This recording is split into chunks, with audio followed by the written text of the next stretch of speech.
Well, it's personal between me and you, and I'm going to do you some serious harm, you big stiff idiot. The Untouchable True School Sports Empire proudly presents something the boxing game's been missing. Hey, what's going on? It's your boy BT, and I came here to talk some boxing with the thousands of True School Sports subscribers. Now, this is the fight that I really cared about the most on this card with Anthony Joshua yesterday. It wasn't the main event. The main event was cool. I liked it. I enjoyed it. But the real main event for me was the co-main event featuring Croatia's very own Filip Hrgovic taking on the fighting pride of all of China, Zhang Zhilei. Now, going into this fight, I truthfully thought, okay, Zhang Zhilei will be dangerous for like 4, maybe 5 rounds tops. And Hrgovic will have to be very careful in that frame of time. But if he's not careful, he can get severely hurt and possibly stopped, right? That was my thoughts going into the fight, but I thought Hrgovic would find a way to stop him somewhere in the middle rounds, right? That's not what I got. Not only did I get that, but I actually got one of the best fights of 2022 with this fight. I got a fight that was so good and so closely contested. A lot of people were crying robbery, and they believe Zhang Zhilei won the fight. And you know what? I'm not mad at them for saying that, for thinking that Zhang Zhilei won the fight. I didn't score it, but just watching the fight, I thought he did enough to get the nod. If he would have got the nod, I would have came right here and I would have said Zhang Zhilei earned it. And I think he did do enough to earn it. So I'm not mad at anybody who's saying that you know, they think he won the fight, because that's not crazy. You know, he did have a 10-8 round. He did win a lot of rounds, so he might have been able to edge it by a point, maybe. But you know, I thought the same thing. I thought Hrgovic could have won by a round himself too, or it could have been a draw, because it was that kind of a fight. A lot of ebbs and flows. It was like, I can't even say it was a tale of two fights. It was such a crazy fight that it felt like almost every other round felt like a different fight. It felt like it was 7 or 8 fights in one, because the momentum swings are so crazy. But as far as Hrgovic is concerned, he won the fight. He won it close to UD.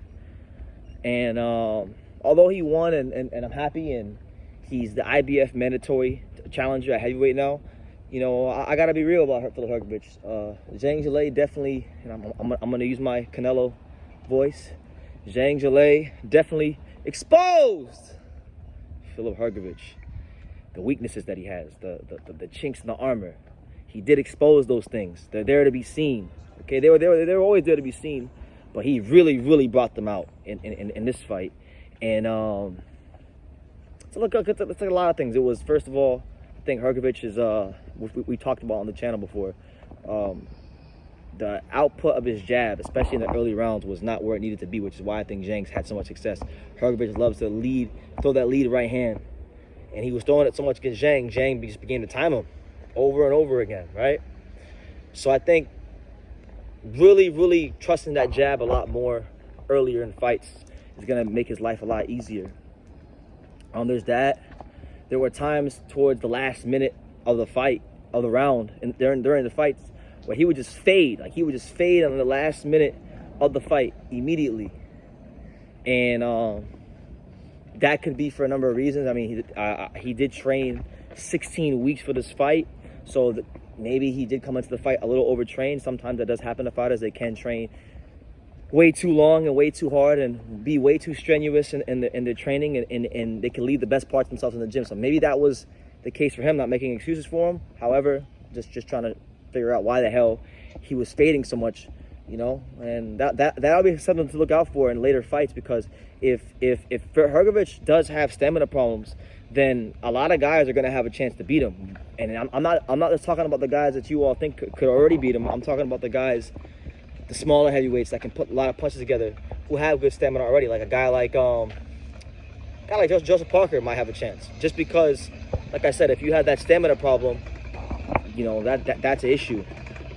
So there's that. There's a lot of things there's a lot of chinks in the armor that Hrgovic had in this fight, but the sobering part about it, and the good part about it, is this is probably the worst he's ever going to box. It was a bad night at the office. Fighters are liable to have those from time to time, but the mark of a really good fighter and a potentially great fighter is when you don't have your best stuff, when you're not boxing at the highest caliber you know you can. You know, can you still, on that night, when you're not at your best, when things aren't flowing, when a lot of things aren't going your way, when you're getting punched upside the head over and over again by a dangerous, determined, hungry heavyweight like Zhang Zhilei was, can you still find a way to grind it out and win? And he definitely found a way to win. So that's a feather in his cap with me. As far as Zhang Zhilei goes, I gotta tell you, man, I gotta really give my respect to him. To me, I know Usyk won last night. He's getting a lot of the glory. We had 2 Dominican world champions crowned last night with Alberto Puello and Hector Luis Garcia on Showtime. Shout out to them. Dolphin Delgado won a good fight on Top Rank against a 24-0 with 23 knockout young Mexican that some people thought he would lose to. There's a lot of stories going on from last night, right? But for me, even though he lost the fight, I really feel like the biggest winner yesterday was Zhang Zhilei, because this is a guy in Zhang Zhilei that, he's had an interesting career. This is a guy that last year when he fought Jerry Forrest, he let the fight get away from him. He scored 3 knockdowns early in the fight, and then lost pretty much every round after the 3rd or the 4th round, and wound up snatching defeat from the jaws of victory, in reverse. He had the fight won, and he found a way to not win it, and it was a draw, which in my eyes almost counts like a loss for him, considering how much he beat up on Jerry Forrest early in the fight. So it was, Zhang Zhilei, there's been injuries, there's been fights that have fallen through. Guys necessarily don't want to fight the guy because, he's not a star yet. He's not a star, so guys aren't just going to be eager to jump in the ring with a southpaw 6'7" guy, 6'8", whatever, however tall he is, hard punching guy. They're not going to be eager to jump in the ring with that guy.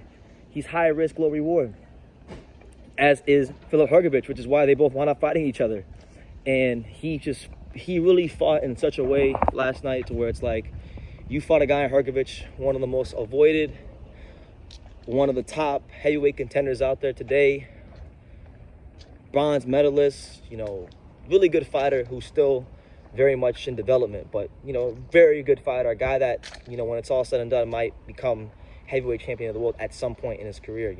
We'll see how he develops, but he fought in such a manner to where it's like, I know he's talking about retiring, and look, if his health isn't good, if he can't get up to do this again, then retire. But man, Zhang Zhilei was in there fighting last night. I mean, man, the uppercuts he would land on Hrgovic, the 3-punch combinations. I mean, he even landed these short little right hook counters. I mean, he just was all the way in his bag in this fight. He really gave all of himself in camp for this fight. They were saying he was drinking upwards of 5 gallons of water per day, which is absolutely absurd. He really dedicated himself, and it really showed in the fight. That's the beautiful thing about boxing, is the ring is a chamber of truth. You could cheat on a lot of things in life. You could cheat on a math test. You might even be able to cheat on your taxes. You can cheat on your girlfriend or wife, but you can't cheat in that boxing ring, because that boxing ring, for lack of a better term, that boxing ring, that boxing ring is a jealous bitch, and that boxing ring is a chamber of truth. And if you take any shortcuts, it'll find you out real quickly. And he really was the most determined. In this fight, he was the most determined, most conditioned, most seasoned version of Zhang Zhilei I've ever seen in my life. And I love boxing, so I'm a fan of all kinds of fighters at all kinds of levels of boxing. Champions, non-champions, British level, European level, domestic level, USA fighters, all kinds of fighters I'm a fan of. I'm a fan of Zhang Zhilei because, there were times in this fight where Hrgovic came back and put him on deep, dark places, and he was able to respond in a great way. So if he's going to continue to fight, there's so many great fights out there for him. I know that they talked a lot. I know Derek Chisora was talking about he wanted to fight him if he won. Listen, Derek Chisora doesn't care about winning a world title. He said that before. He's all about the money. So if they can get the right amount of money, I would love to see Zhang Zhilei mix it up with Derek Chisora, because we know Derek Chisora will come to fight, and we know Zhang Zhilei can punch like a mule, as we've seen in this fight with Hrgovic and other fights of his. They don't call him Big Bang Zhang for no reason. So it's like, I want to see that. That'd be a great fight. The fight I really want to see now, if he's going to keep fighting, would be him versus Daniel Dubois. Daniel Dubois is coming off of a statement victory against Trevor Bryan, in which he starched him, and now he's the WBA regular champion. I would love to see what Dubois would do if a big-ass heavyweight like Zhang Zhilei punched him straight upside his head. there's just so many fights you could put him in, and they don't got to necessarily be against big names or champions. Just be in good fights, good fights with good credible opponents. Chisora, I think, would probably be the best option, because Chisora, he's easy to get in the ring as long as you put the money up. He doesn't care about being champion, so it's like the politics of boxing won't really be a factor with him. But all in all, look, to me, this was the fight of that card, possibly even the fight of the day, but I didn't watch all the boxing, so I can't say that. But Hrgovic is now the IBF mandatory, so now that he's shown vulnerabilities, now that he's shown that he's a little human and he can be punched in his mouth, let's see who really wants that smoke at heavyweight. Let's see who really wants to show what they're about. Let's see who really wants to take a chance and try to become champion. Because now with Hrgovic, if you fight him, he's the mandatory challenger now, so we don't necessarily know like what's going to happen with the belts. Usyk has the IBF belt at this moment in time. Fury has WBC, so we don't know what's going to happen. Usyk's saying he's going to retire if Fury doesn't fight him, so maybe that belt becomes vacant. Maybe that belt becomes vacant and Hrgovic can fight for a vacant belt, or maybe Fury wins. Maybe Fury and Usyk do fight, and then later on Fury vacates the belt. I don't know why. I feel like Hrgovic is probably going to get a shot at a vacant belt, and if we'll see what happens there. But those are my thoughts on the fight. Really good fight. Hrgovic got the experience I think he needed against a very hungry, determined opponent, a guy that really came to ruin his career in Zhang Zhilei. Like, he really came to ruin his career and expose him as a hype job. Now, I'm not gonna lie, he did expose him, but he's not a hype. Hrgovic is not a hype job, because a lot of fighters last night under those circumstances would have folded. He didn't fold. So there's definitely a long way to go for him to become heavyweight champion. I got no problem with anybody thinking that Zhang Zhilei won the fight because he fought well enough to win. But yeah, overall, just a great heavyweight fight, and respect to both guys. This fight has pretty much been the whole year in the making, because you guys know the list. All these guys turned down fights. Luis Ortiz, Andy Ruiz, Michael Hunter, Joseph Parker, Dempsey McKean. I mean, all these guys could have fought Hrgovic before they got to Zhang in the rankings, and it's only because Zhang had the belief and the confidence and really wanted to be champion that he took the fight, and he fought like it too. So, I'm gonna leave it at that. Shout out to Croatia. Shout out to the fine folks in China, even though people may feel some type of way about me saying that, but I'm saying not everybody from a country is bad. So shout out to everybody all around the world.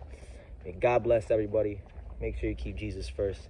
And like I say in every single one of these videos, you can love me or you can hate me, but I'm just a kid from Daniel. So until next time. Thank you for watching another video on True School Sports, the home of boxing. If you made it this far, do me a favor and do yourself a damn favor. Hit that subscribe button, and surely you will not be disappointed. True School Sports bringing you the latest and greatest, the untouchable, boxing content, interviews, news videos, breakdowns, live fight reaction extravaganza. We've got a great community of people here, boxing fans all over the world, from America to the UK to Australia, and on and on and on. So join the empire today. Hit that subscribe button. Take care and God.